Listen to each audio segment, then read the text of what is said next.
ஏன் சார் அழுகுறீங்க? சொதப்பலுங்க, பெரிய சொதப்பல். சினிமாவில் நிறைய ப்ராஜெக்ட்ஸ் ஒர்க் பண்ணுறதுக்கான ஒரு ஆப்பர்ச்சுனிட்டி கிடச்சிது. வாஸ் பிளஸ்ட் அப்படின்னு சொல்லணும். அந்த மாதிரி ஒர்க் பண்ணதில் வந்து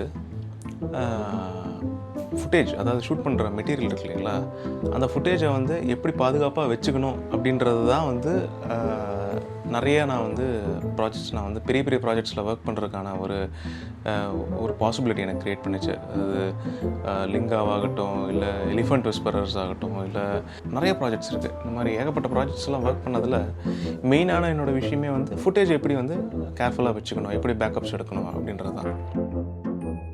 ஜப்பான் வந்ததுக்கப்புறமா நிறைய என்னென்ன இன்ட்ரெஸ்டிங்காக பார்க்குறேனோ அதை பற்றிலாம் வந்து போடலாம், பண்ணலாம் அப்படின்றதுக்காக நிறைய ஷூட் பண்ண ஆரம்பித்தேன். ஸோ அந்த மாதிரி ஷூட் பண்ணி ட்ரைவில் வச்சுருந்தேன். என்னோடய ஐக்ளவுட் பேக்கப்பும் இருந்தது. நல்லா போயிட்டுருக்கும்போது திடீர்னு போன வாரம் என்னாச்சு, அந்த எஸ்எஸ்டி வந்து நான் எது வேலை செஞ்சிருந்தேனோ அது கொஞ்சம் புட்டுக்குச்சு. என்னை வச்சு ஒன்றும் காமெடி பண்ணலையே. இந்த எஸ்எஸ்டி எப்போ வந்து கவுத்துட்டுதோ அதுக்கு 2 நாளைக்கு முன்னாடி தான் ஐக்ளோட மொத்தமாக நான் கிளியர் பண்ணேன். சரி லேப்டாப்பில் இருக்குமே அப்படின்னு பார்த்தா, லேப்டாப்பில் என்ன பண்ணியிருக்கேன், எப்போவுமே அது வந்து ஒரு பழக்கமாக வந்து ஃபோன்லேருந்து நான் ஏர் ட்ராப் பண்ணுவேன் அப்பப்போ ஷூட் பண்ணுறது. ஏன்னா கம்மியாக தான் இருக்குன்றதுனால ஏர் ட்ராப் எல்லாமே டவுன்லோட்ஸில் இருக்கும். அதுக்கப்புறமா நான் வந்து எஸ்எஸ்டிக்கு மூவ் பண்ணி நான் வந்து ஒர்க் பண்ணுவேன். இப்படி தான் பண்ணிட்டுருந்தேன். நான் அதையுமே கிளியர் பண்ணி வச்சுருக்கேன். ஸோ என்னாச்சு, நான் ஷூட் பண்ணதில் ஏகப்பட்ட ஃபுட்டேஜ் கோவிந்தோ கோவிந்தோ. நாம் யாருக்கு என்ன தீங்கு செய்தோம்? நமக்கு மட்டும் ஏன் இப்படி எல்லாம் நடக்கிறது?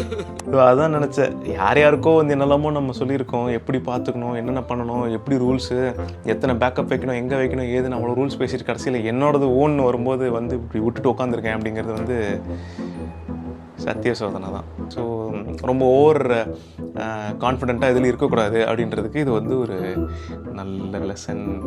ஸோ கேர்ஃபுல்லாக இருங்க. இது கேர்ஃபுல்லாக இருக்கணும் அப்படின்றதுக்காக ஒரு விழிப்புணர்வு வீடியோ.